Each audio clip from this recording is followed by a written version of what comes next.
Hello, magandang araw. Ang gagawin ko pala ngayon ay patanggalin ko itong rim visor gamit itong nylon. Ito lang pala sikreto pantanggal niyan. Ang nylon na ito. Ano? Yan, ganyan lang yan kadali tanggalin.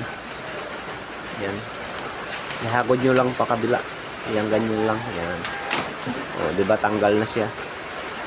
Kasi ano, yung kabilang dulo na lang yung may dikit niya. Yung kabila wala na. Kaya papanibagawan ko siya ng dikit. Yan.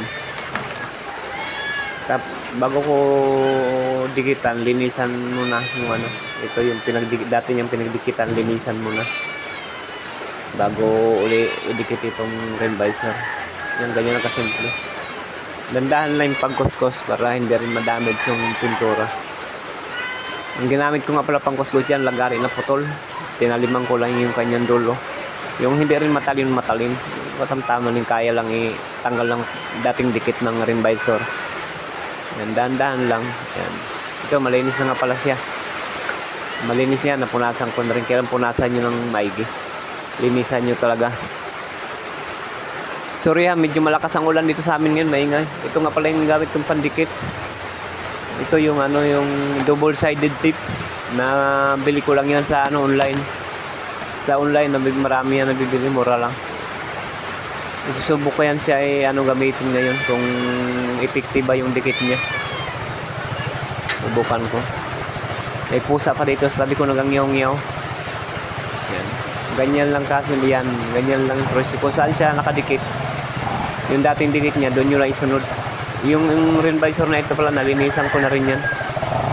Tanggalin yung mga dating dikit niya. Yung mga dating ano, inilagay sa kanya na pandikit. Yan. Ganyan lang yan, dahan-dahan lang. Kung saan nyo tinanggal yung dati niyang dikit, doon nyo rin ikabit yung ano, double-sided tip. Yan, ganyan lang. Madali lang proseso nito, madali lang pala magawa nitong ano, first time ko lang din magawa nito ngayon. First time ko lang din. Pero madali lang pala. Kaya i-share ko rin sa inyo, makamalay mo meron pang hindi marunong. Kaysa ipagawa nyo pa sa iba. Mahal kaya magpagawa ng ganito. Kaya kung kaya nyo DIY nyo na lang. Simple lang ito gawin. Yan, ganyan lang. Pag ano, himas-himasin nyo lang. Yan, himas-himas lang. Para dumikit ng husto. Tapos pag nagdikit na yan, yung pula na yan na ano niya, plastic sa kabila niyan, tanggalin nyo yan. Yan, lagyan din natin dito sa kabila. Yung pinakadulo niya. Yan, ganyan. Yan. Same procedure lang yan. Yan, patulin. Tapos pag na-indicate nyo na, ganyan, himas-himasin nyo lang para dumikit ng husto. Yung mga allowance niya, yung mga sobra, ano, putulin nyo lang para maganda rin tingnan. Yan. Gamit lang kayo nito ng ano, cutter blade. Tapos tong pula niya na yan, i-remove nyo na din yan. Yan, yan, ganyan. Dahil lang yan.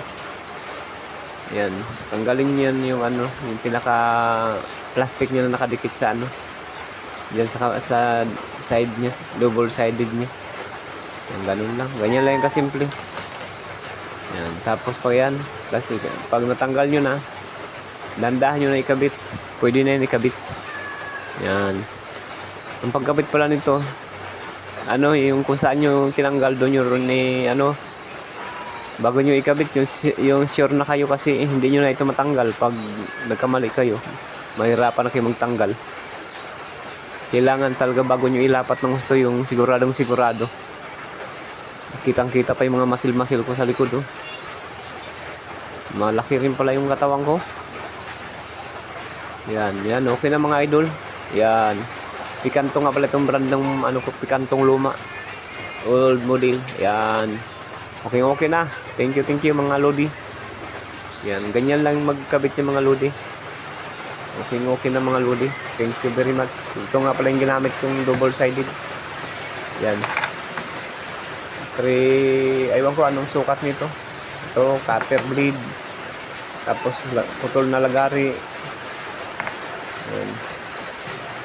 Yan, lagari putol na ito. Tinaliman ko lang kabilang dulo niya. Pero hindi ka matalim, huwag niyo taliman ng gusto. Thank you very much.